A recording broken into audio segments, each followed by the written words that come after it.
Okay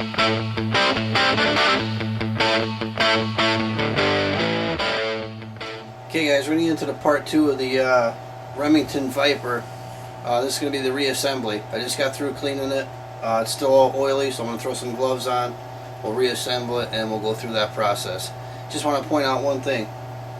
I'm rocking the 4.7's mini 123 flashlight. This thing is just awesome. I love this light. Been using it for a few days now at work. This is just an incredible light. I just can't get over the amount of light that comes out of this little flashlight. Check my video out on the 4.7's Q Mini 123. Alright, let's get into the reassembly. Okay guys, I got everything here on the bench, all cleaned, all oiled up. If you've seen the first video, you remember how fouled and just really how dirty this was. This looks like brand new now. It's all oiled up, all cleaned, all the fouling's out of it. So that's our trigger group. Inside the receiver here, this was all fouled as well. See, this is all oiled up nice now, all nice and clean. And I'm using for my oil this Royal Purple gun oil. We got some guys at work, and you know, they've been using this Royal Purple stuff, and they gave it a good recommendation. So somebody had an extra can of it. He gave me a can of it, and it works pretty good. I've been using it on the shotgun, and no problems with it. Now, as far as cleaning the fouling out, I bought this stuff at Walmart, the Break Free Powder Blast. This is okay. It's not bad. Some really good cleaner, some real aggressive cleaner and lube. This Break Free right here. This is real good. This stuff cuts through anything. No, there's not a lot of scrubbing involved when you use this one. The other Powder Blast, that one there, you gotta do a little bit of scrubbing with it. But this one here, just takes it right out. But again, like I said, if you don't have any gun oil around, I mean, WD-40, it'll work. It's gonna do the same thing for you.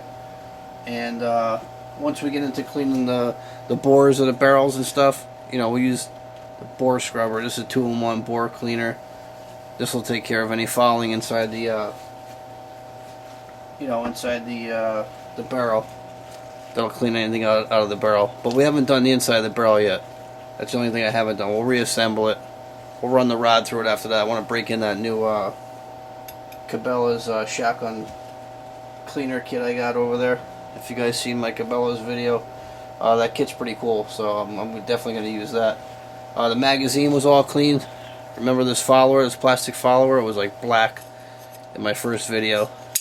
All nice and clean. It's back to red. That's all cleaned up. So we're going to hop into the reassembly. Now, first things first, remember I had these two dowels in the first video? These are going to go in the receiver right here. And remember, like I said, they're only going to fit in one side. So the black one's going to go on this side. The red one's going to go on this side.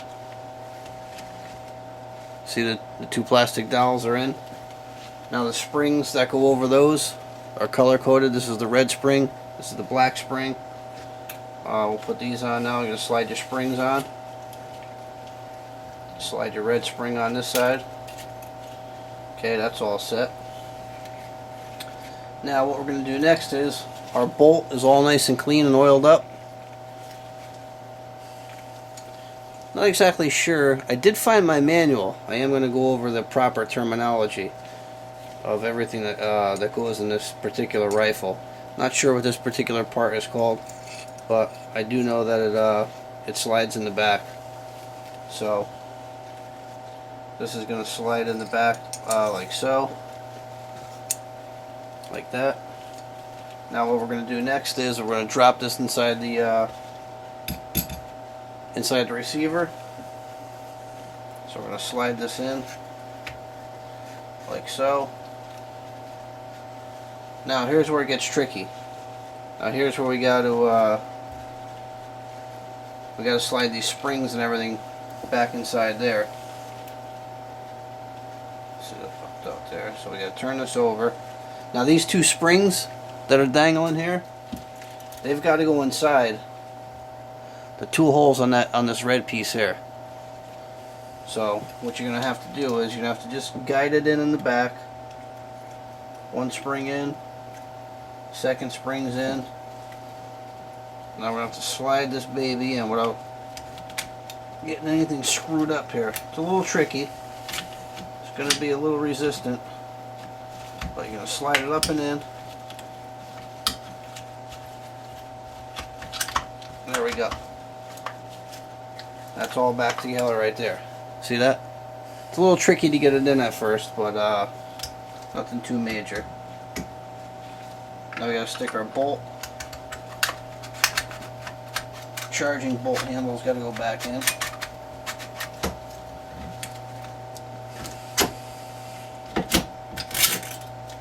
Okay guys, I'm just gonna pop this off real quick because I want you to see this.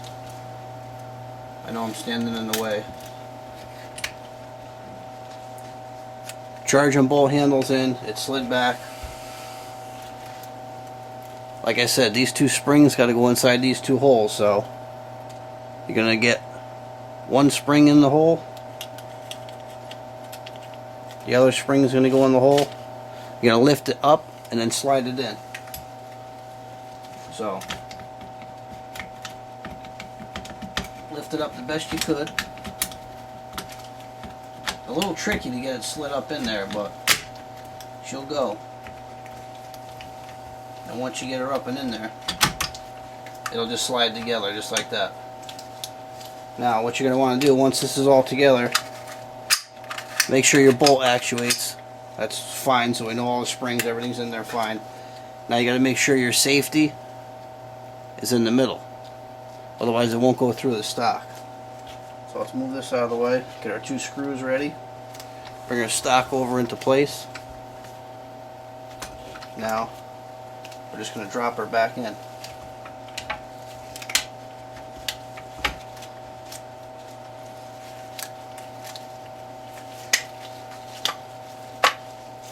Just like that. Dropped her back in, turn it over. The long screw is going to go near the pistol grip. The short screw is going to go up near the forearm. So I'll put this in the vise. Grab our Allen wrench here. Remember, the long one goes where the pistol grip is. I'll tighten this down.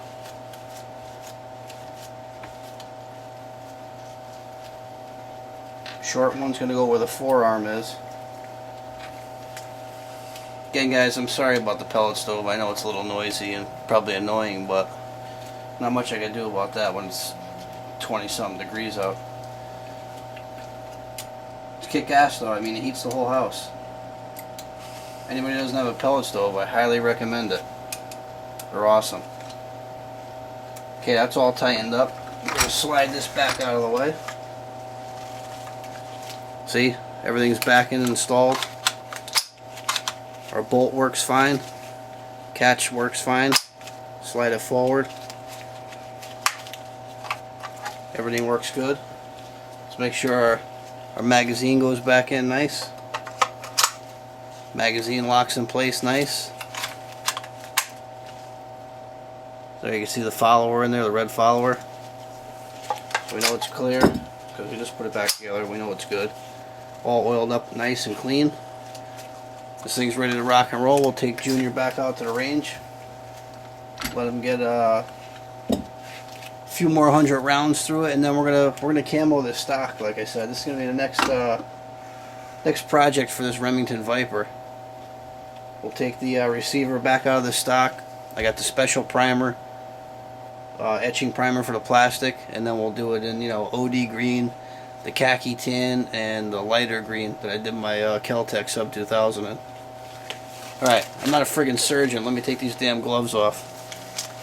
But, the little tricky part was sliding the receiver back together with those two springs, but it's not terrible. It's not too bad.